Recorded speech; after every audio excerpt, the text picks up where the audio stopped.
اعوذ باللہ من الشیطان الرجیم بسم اللہ الرحمن الرحیم الحمدللہ رب العالمین اللہم صلی وسلم وبارک علی سیدنا مولانا محمد وعلی آل سیدنا مولانا محمد صلاۃ تنجینا بها من الاحوال والآفات وتقضی لنا بها الحاجات وتطہرنا من السیئات ترفعنا انک اعلی درجات وتبلغنا باقصى الغایات من الخیرات فی الحیاة بعد الممات انک علی کل شیء قدیر صلی اللہ علیہ وآلہ وسلم۔ السلام علیکم ورحمۃ اللہ وبرکاتہ۔ حضرات محترم، جیسا کہ میں نے عرض کیا تھا کہ تیسری فصل کی آج میں گفتگو کروں گا، دوسری فصل میں نے پچھلی ویڈیو میں مکمل کر لی۔ تو حضرت سیدنا غوث پاک رضی اللہ تعالیٰ عنہ نے ارشاد فرمایا کہ آپ نے فرمایا کہ 4 روحوں کے مراتب ہیں، اور پھر وہ اللہ تعالیٰ نے اس کو نزول فرمایا، اور پھر ہمیں اپنے وطن اصلی کی طرف واپس پلٹنا ہے، تو ہمیں پھر ان روحوں کو عروج سے لے جانا ہے، یعنی روح جسمانی سے روح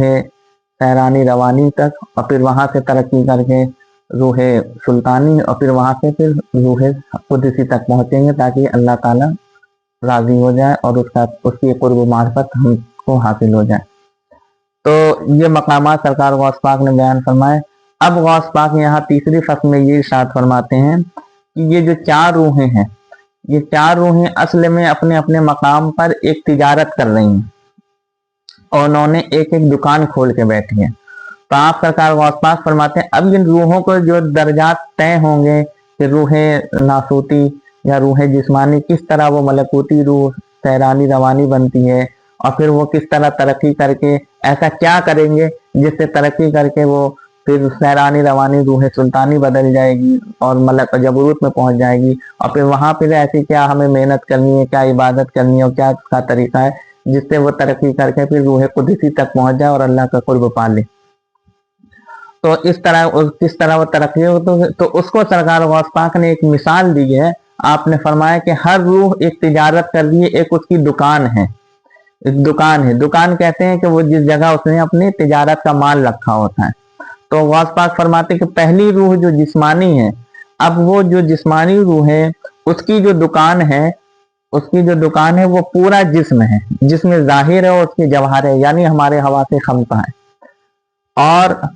وہ دکان جو ہے یعنی اس کی جگہ جسم ظاہر ہو گیا اور جوارے ہو گئے، یعنی ہاتھ، آنکھ، پاؤں اور ظاہری اعضاء جوارے اس کی دکان ہے، اس کی جگہ۔ تو اب یہ تو دکان ہو گئی، اب وہ تجارت کیا مال کر رہی ہے کہ کون سا ایسا مال وہ بیچ رہی ہے۔ تو غوث پاک فرماتے ہیں دکان اس نے جوارے میں کھولی ہوئی ہے، دکان جوارے کی ہے، اور وہ جو مال بیچ رہی ہے وہ شریعت کا بیچ رہی ہے، شریعت کا مال بیچ رہی ہے کہ اللہ کے شرک سے بچے اور اللہ کی عبادت کو ادا کرے، فرائض و سنن و واجبات کی پابندی کرے، اللہ رسول نے جو حکم دیا ہے اس کی وفاداری کرے، ان کو مانے، اور جن چیزوں سے منع کیا ان سے رک جائے، گناہوں سے اجتناب کرے، نیکیوں کے طرف رجوع کرے، اور ہر اس کام کو اپنا لے جس سے اللہ اس کے رسول راضی اور خوش ہوتے ہیں، اور ان تمام کاموں سے بچنے کی کوشش کرے جن سے اللہ اس کے رسول ناراض ہوتے ہیں، یعنی شریعت کا پوری طرح سے مکمل پابند ہو جائے۔ تو غوث پاک فرماتے ہیں یہ وہ مال بیچ رہی ہے۔ تو یہ شریعت کا جو مال خریدنا ہے، تو اب غوث پاک فرماتے ہیں کہ شریعت کا جو مال یہ بیچ رہی ہے، یہ اپنے جواہرے کی دکان پہ بیچ رہی ہے۔ اب جو شریعت کا مال خریدتا ہے اور شریعت کا مال خرید لیتا ہے، یعنی شریعت کا مال خریدنے سے مراد کیا کہ اس کی دکان پہ جا کے یعنی اپنے جواہرے کو وہ شریعت کے مطابق استعمال کرنے لگتا ہے، یعنی آنکھوں کو، کانوں کو، زبان کو، ہاتھ اور پیر کو، اپنے جواہر ظاہری حالات کو وہ اللہ رسول کے فرمان کے مطابق گزارنے لگتا ہے، اور اپنے اعضاء کو شریعت کے مطابق گزارنے لگتا ہے، اللہ رسول کا وفادار ہو جاتا ہے، گناہوں سے اپنے اعضاء کو بچاتا ہے، اور اس کو اطاعت و فرما برداری میں اپنی زبان کو گناہوں سے، غیبتوں سے، چغلیوں سے، جھوٹ سے، فریب سے بچاتا ہے، اور اس بجائے اس کے اللہ کا ذکر کرتا ہے، زبان سے اللہ کی طہارت، اللہ کی پاکی بیان کرتا ہے، اللہ کی ذکر کرتا ہے، زبان سے درود و سلام پڑھنا، آنکھوں کو بری چیزیں دیکھنے سے اچھی چیزیں دیکھنے والا بنا دے، کانوں کو بری باتوں سننے سے اچھی باتیں سننے والے کی کوشش کرے، ایسی مجلس میں بیٹھے جہاں وہ نیک باتیں سنے، ایسی مجلس میں نہ بیٹھے جہاں غیبت و چغلیاں سنے۔ تو اس طرح کانوں کی حفاظت کر رہا ہو، اور اسی طرح ہاتھ پیر کی حفاظت کر رہا ہو کہ ہاتھوں سے کسی پر ظلم نہ کرے، بلکہ ہر ایک کے لیے نفع بننے کے لیے، کسی کی ضرورت مند کی مدد کرنے کے لیے اٹھے، پیر غلط راہ پہ نہ جائیں بلکہ صراط مستقیم پر قائم دائم ہو، وہ راہ اپنائے جو اللہ رسول کی طرف لے جاتی ہے، ان پیروں کو اس جگہ نہ جانے دے جہاں وہ گمراہی اور بے دینی داخل ہوتی ہے۔ تو اس طرح وہ اپنے اعضاء کو، حواس خمسہ کو گناہوں سے بچا کر اللہ رسول کا وفادار بنا دیتا ہے، اور حقوق اللہ کے تحت، حقوق العباد کے تحت جو اللہ نے اس کے فرائض اس پر واجب کیے ہوئے ہیں، جو اس کو فرض کا حکم دیا ہے، نماز کی پابندی کرے، روزے کی پابندی کرے، اللہ کے ذکر کی پابندی کرے، عبادت میں مشغول رہے، اور حقوق العباد کے تحت جو اللہ نے اس کو حقوق دیے ہیں، ماں باپ کے حقوق، بیوی بچوں کے حقوق، بھائی بہن کے حقوق، پڑوسی کے حقوق، جتنے بھی حقوق ہیں، یعنی کم سے کم یہ کہ ہر ایک مسلمان کے ساتھ حسن اخلاق رکھنا، ہر ایک کے ساتھ بھلائی رکھنا، کسی کے لیے جلن اور حسد نہ رکھنا، کسی کا برا نہ چاہنا، ہر ایک کا نفع چاہنا، اور ہر ایک کو اپنی ذات سے نفع پہنچانا۔ تو ان چیزوں پر عمل کرنے سے غوث پاک فرماتے ہیں کہ اس نے شریعت کا مال خرید لیا۔ تو روح جسمانی سے جب ان باتوں پر عمل کرتا ہے تو اس نے شریعت کا مال وہ خرید لیتا ہے۔ جب شریعت کا مال خرید لیتا ہے تو اب اس کو نفع ملے گا، یعنی اب اس نے مال خریدا تو اب شریعت پر عمل کیا۔ وہ تو ایک تجارت کر رہی تھی روح جسمانی اپنی دکان کھول کے، تو اس نے شریعت کا مال جب خرید لیا، اب شریعت کا مال خریدنے مراد یعنی شریعت کو پورا عمل پیرا ہو گیا، جس کی میں نے بھی تشریح مختصر کر دی۔ تو اس کو اگر خرید لیتا ہے، جب شریعت کا یہ سارا مال ہے، حقوق اللہ، حقوق العباد، فرائض و واجبات، جب وہ پوری طرح سے ادا کر لیتا ہے تو اب یہ شریعت کا اس نے مال خرید لیا، تو اب اس کو ظاہر سے بات ہے جب وہ مال خریدے گا تو اس کو اس سے نفع پہنچے گا۔ تو وہ مال کیا نفع دے گا، یعنی شریعت پر عمل کرنے سے کیا فائدہ پہنچتا ہے، کیا اس کو فائدہ ملے گا، نفع حاصل ہوگا۔ تو غوث پاک فرماتے ہیں کہ اس کو دو نفع حاصل ہوگا۔ اب ویسے تو غوث پاک نے پوری تفصیل سے بیان فرمائی، لیکن چونکہ اگر میں ایسی کتابیں پڑھ کر بتاؤں گا تو ہر ایک سمجھ میں نہیں آئے گا، صرف میں بتا رہا ہوں تیسری فصل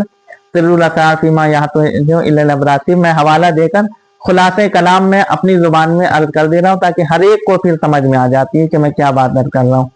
کیونکہ ایسے کتاب پڑھ کے پڑھنا ہر آدمی کسی کے سمجھ میں آتی ہے، کسی کے نہیں سمجھ میں آتی۔ بعض لوگوں نے کہا کہ ایسے خلاصہ کریے تاکہ ہر ایک اچھی طرح سے سمجھ میں آ جائے۔ اور ویسے بھی غوث پاک کی سر الاسرار ہو گئی، فتوح الغیب ہو گئی، یہ ایسی کتابیں کہ ہر ایک کے پلے نہیں پڑھنی۔ تصوف کی ایسی باریک باتیں ہوتی ہیں کہ ہر ایک کو سمجھ میں نہیں آتی، اور اگر میں عبارت کے طور پہ پڑھوں گا تو بات سمجھ میں آتی، بات نہیں آتی، تو اور پھر وقت بھی زیادہ جاتا ہے۔ میں چاہتا ہوں کہ تھوڑی ویڈیو میں ہی ساری باتیں آپ کو سمجھا دوں،